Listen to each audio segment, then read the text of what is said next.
السلام عليكم، نتمنى ان شاء الله يا ربي يلقاكم هذا لا فيديو بخير وعلى خير وفي صحه جيده. ومرحبا بكم معايا. اليوم خاوتي خواتاتي راح نشارك معكم وصفه البريوش بطريقه سهله وبسيطه، يجي مقطن وخفيف. ان شاء الله راح نحشوه هكذا بمقادير اقتصاديه موجودين في كل بيت، يخرج بزاف بنين. ان شاء الله يا ربي يعجبكم. بسم الله، نروحوا للتحضير. هنا عندي كاس تاع ماء، الماء يكون دافئ، ودائما بهذا الكاس تاع 220 ملي. انا دائما نقيس به المقادير. هذه هي. نفرغوا الماء في الغيسيبيون، ومن بعد نزيدوا كاس تاع حليب كيف يكون دافئ وبنفس الكاس تاع 220 ملي هكذا، ونص كاس يعني تقريبا ناقص غير شويه، نص كاس تاع سكر. هذه هي. ومغرف كبيره تاع خميره الخبز هكذا، مغرف كبيره. راه البرد نديرو يعني مغرف تكون معمره مليح.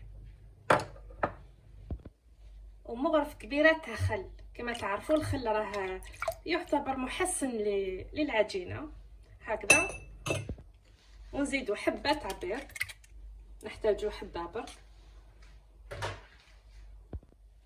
وحوالي يعني مغرف كبيره تاع قشور البرتقال هكذا.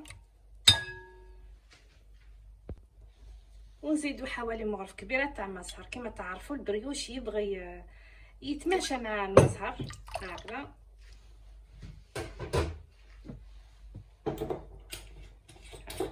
ومن بعد نخلطوهم مليح، وبعد نبداو نزيدو الفرينه. وكما راكم تشوفوا خطره نزرب بالفيديو باش ما يجيكمش طويل هكذا. شوفوا، ومن بعد هنا نبداو نضيفوا الفرينه، نقربلوها هكذا باش يجينا البريوش تاعنا خفيف. يعني كما نقول لكم الفرينه ما نقدرش نعطيكم الكميه ولا المقدار، يعني تضيفوا بشويه حتى تحصلوا على عجينه طريه وتكون تلصق شويه. يعني تاع البريوش لازم تكون تلصق شويه باش يجيكم خفيف ويجيكم مقطن.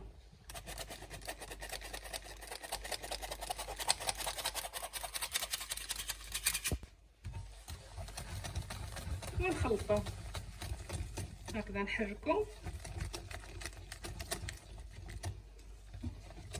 نضيفوا الفرينه بشويه ونحركوا.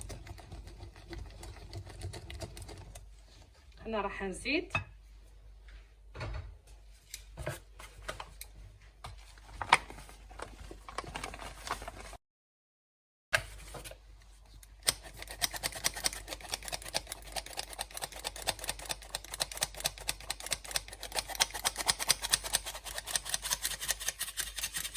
شوفوا على نغربلوها. شوفوا معمره بحبيبات الداخل.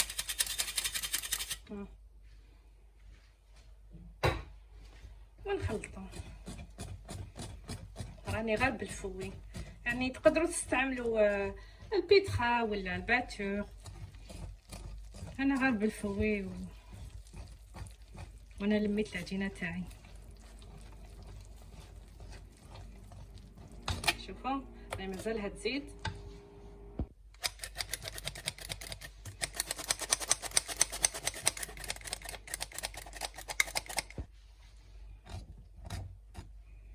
شوفوا انا حنستعمل يدي باش نعرف القوام تاع العجينه هكذا.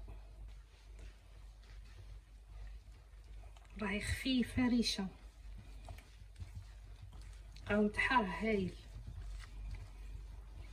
يعني كي تكونوا تعجنوا فيها تعرفوا العجينه تكون خفيفه، تكون ريشه. شوفوا ما شاء الله. هنا مازالها تزيد.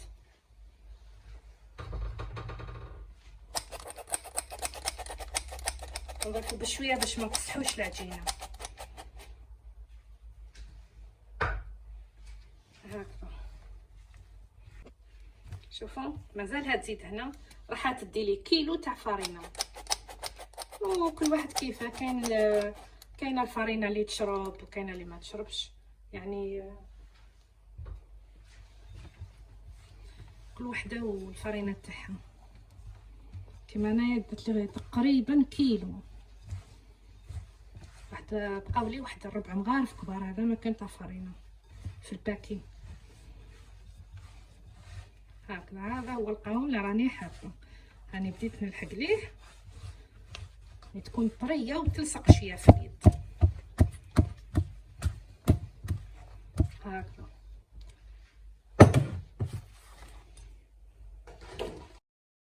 ونفرغوها فوق البلون دو طرافاي باش نعجنوها. وهنا نزيدو لها شويه تاع فرينه ونعاونو روحتينا باسكو راهي تلصق بزاف. هكذا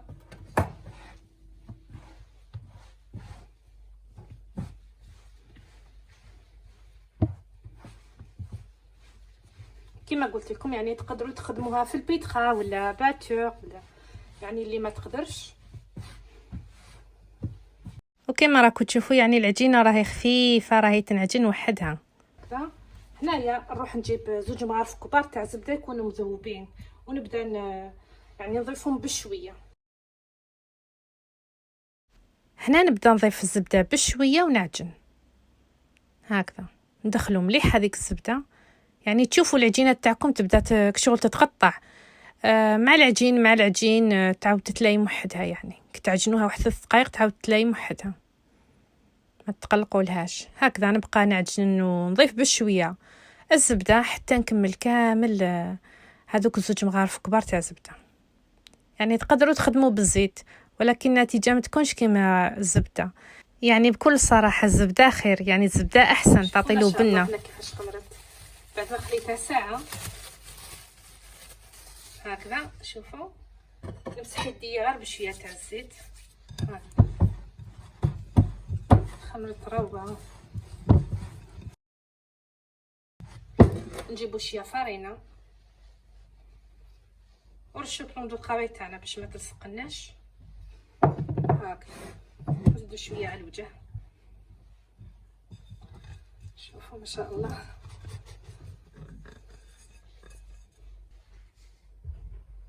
العجينه راهي هايله خفيفه.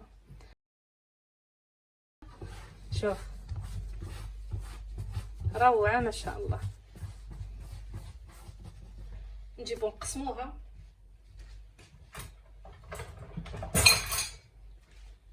شوفوا نقسموها دقيقه.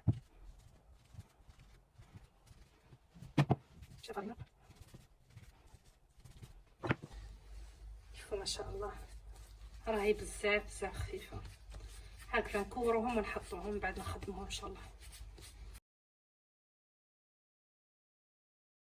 وشوفوا ما شاء الله يعني عطاتني كميه لاباس بها.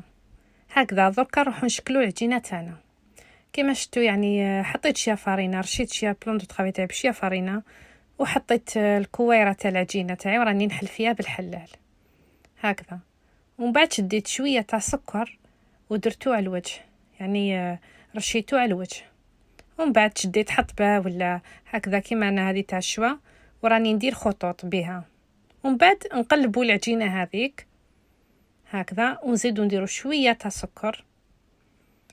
ومن بعد على هذا الشكل نحط مغرف كبيره تاع شوكولا للطلي. كما تقدروا ديروا يعني قطع الشوكولا ولا تخدموا كريم باتيسيير مع تخلطوه مع الزبيب وتعمروا بهم البريوش تاعكم. ومن بعد ندوروا العجينه تاعنا ولا نرولوها 2 خطرات، ونزيدوا من الجهه الفوقانيه نزيدوا نرولوها 2 خطرات ونعطوها هذا الشكل. شوفوا يخرج الشكل رائع. هكذا نزيد واحده معكم باش تشوفوا مليح. كما راكم تشوفوا يعني نشدوا قطعه تاع عجينه ونديروا لها نرشوها بشويه تاع سكر، ومن بعد نديروا لها خطوط بهذاك المطرق تاع الشوا، ونقلبوا العجينه تاعنا ونزيدوا نرشوها بشويه تاع سكر ونحشوها بشويه تاع شوكولا، ومن بعد نشكلوها على هذا الشكل. ومن بعد غير تشوفوهم خمروا، شدوا صفر بيض ديروا له شويه تاع الخل هكذا باش ينحي ديك الريحه تاع البيض. ومن بعد ندخلهم للكوشه على 180 درجه، يدوا لكم الوقت يعني حتى 15 دقيقه، وكل وحده والكوشه تاعها. طيبوهم من التحت كي تشوفوهم حمار ومن التحت زيدوا حمروهم من الفوق. ومن بعد هما سخونين شدوا شويه تاع عسل وشويه تاع زبده، خلطوهم ودهنوا الجهه تاع البريوش تاعنا باش يجي يلمع. هذه هي وهنا فتحت لكم حبه وشوفوا كيفاش يعني جا ما شاء الله، جا خفيف ريشه قطن. هذه هي، ان شاء الله يا ربي تعجبكم الوصفه تاع اليوم، ونقول لكم الى فيديو اخر ان شاء الله. مع السلامه.